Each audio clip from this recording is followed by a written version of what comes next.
스트레스와 우울감으로 학대를 멈추지 못했다고 진술했는데요. 아시아계로 알려진 이 여성은 한국 남성과 결혼해 지난 2019년 11월 입국한 것으로 전해졌습니다. 아이 엄마는 출산 이후 남편이 출근한 동안 홀로 아이를 돌보면서 극심한 육아 스트레스에 시달렸다고 진술했습니다. 코로나 상황으로 인해 해외에 있는 부모가 입국하지 못하면서 상황은 더 심각해졌고 학대는 3개월 동안 계속됐습니다. 자신의 아이를 잔인하게 내던진 아동학대를 강하게 처벌하는 건 피할 수 없습니다. 다만 고립된 육아의 고충을 덜기 위한 사회의 지원책은 충분한지 더 깊은 고민이 필요해 보입니다. 베트남 결혼 이주민 여성 김지연 씨 만나보도록 하겠습니다. 안녕하세요. 안녕하세요. 네. 얼마 전에 좀 안 좋은 소식이 있었잖아요. 네. 익산에서 베트남 여성분이 아동 학대로 또 그랬던 뉴스가 또 굉장히 크게 났었는데 그 소식 접하시고 좀 어떠셨어요? 네, 마음이 아프죠. 아이를 키워 엄마 입장에서는 정말 그분의 하는 행동을 이해하고 받아들이기는 힘들지만 그분이 왜 그렇게 행동하게 되었는지 네. 또한 정말 힘들었구나. 우울증은 이렇게 무섭구나 다시 한번 생각하게 되고요. 네. 아이를 키우면서 특히나 또 한국에 온 지 얼마 안 되신 분들은 그런 게 더 힘드실 텐데 가장 힘든 부분이 어떤 거였을까요? 의사소통이 안 되고 네. 또 옆에서 도와주고 지지해주는 사람이 없어서 가장 힘든 것 같습니다. 네네네. 물론은 남편이 있긴 하지만 또 직장 때문에 아이 육아에 도움을 주지 못하는 네. 경우도 있고 또한 그 유아 경험이나 지식이 없다 보니까 도와주고 싶어도 못한 경우도 있고 네. 또 시어머님이나 시댁 식구들은 옛날 방식으로 도움을 주다 보니까 그런 충돌이 일어나는 경우 있고 네. 또한 저희 이주 여성들이 본국에서 배우고 네, 경험했던 유아 방식하고 많이 다르기 때문에 네. 어떤 갈등이 있어서 오히려 도움을 주는 것보다 더 스트릭트 받게 되는 경우가 있습니다. 오히려 도움을 주려는 게 더 스트레스가 될 수도 있다라는 네네. 말씀이신 거군요. 그리고 또 젊은 나이에 네. 결혼해서 오다 보니까 준비 안 되는 상태에서 임신하고 출산하다 보니까 많이 힘드는 거죠. 지연 씨는 그러면은 한국에서 이렇게 새 자녀를 이렇게 키우면서 조금 이런 게 좀 있었으면 좋겠다든가 필요한 사항들이 생각나는 게 좀 있으시면 좀 말씀 좀 해주세요.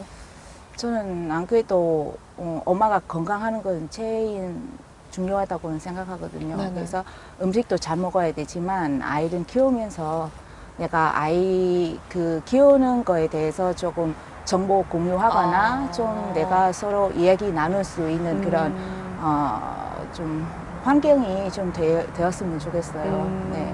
그러니까 보통 저희가 좀 온 지 얼마 안 되는 상태에서 네네네네네. 임신 출산하다 보니까 의사소통은 안 되잖아요. 네. 그럼 먼저 온 선배님들하고 좀 의사소통하면서 이런 문제는 내가 혼자 겪고 있는 거 아니라 맞는 사람도 이런 문제 겪고 있고 어떻게 대처 나간 것인지 좀 배웠으면 좋겠다는 그런 생각이 듭니다. 현재로는 지금 준산 도우미, 유아 교육 프로그램이 지금 실시하고 있지만 업무 종사자들이나 강사들이 다 한국인이다 보니까 이제 살아오는 경험도 다르고 문화도 다르다 보니까 이제 그 외국인 엄마들은 마음은 좀 정말 이해하고 공감하는 데 한계가 있습니다.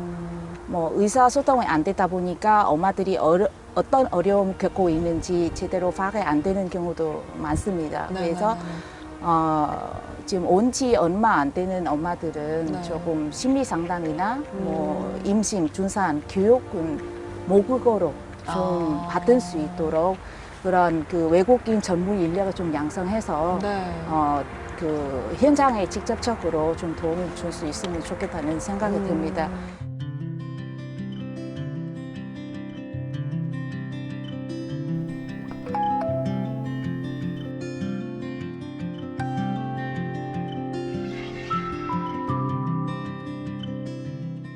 임실군 정신건강복지센터 황경혜 팀장님 만나 뵙도록 하겠습니다. 안녕하세요. 네, 여기가 정신건강복지센터지만 다문화 여성들을 위한 또 일들을 하신다고 들었어요. 어떤 일을 또 이주 여성들을 위해서 하고 계시는지 소개 부탁드릴게요.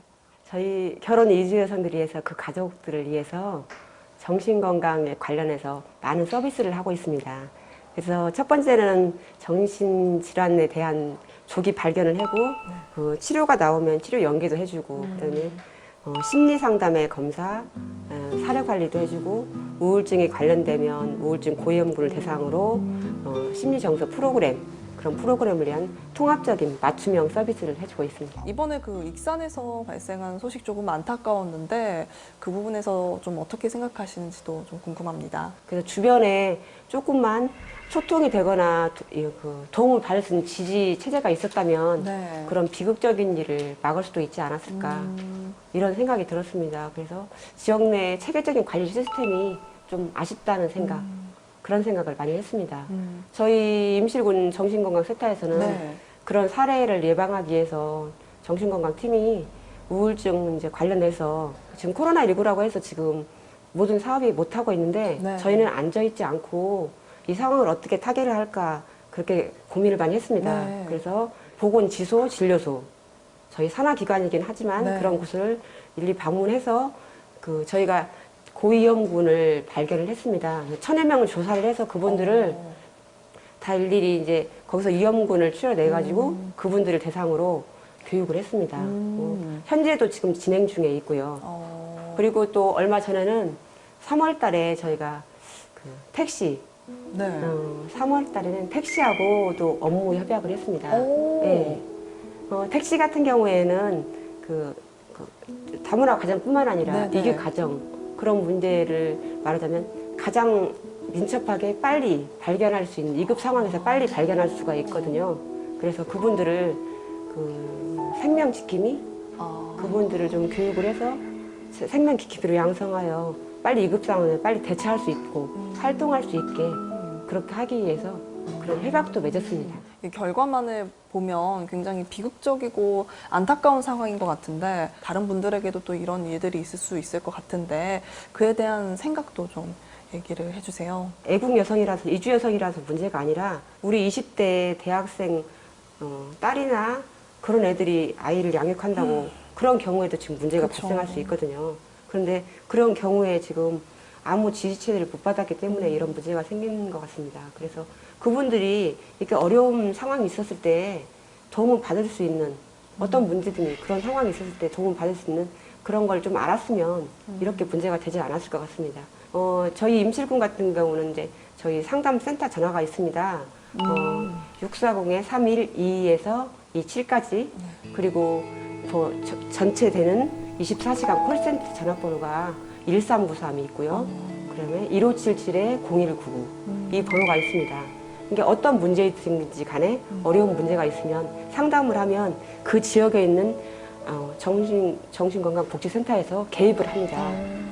지금 이런 시스템이 구축이 되어 있는데 이게 지금 많이 알려지지 않은 것 같습니다. 아픈 사람으로 생각을 하고 전문가의 도움을 받는 쪽으로 안내를 해주시면 도움이 될 것 같습니다.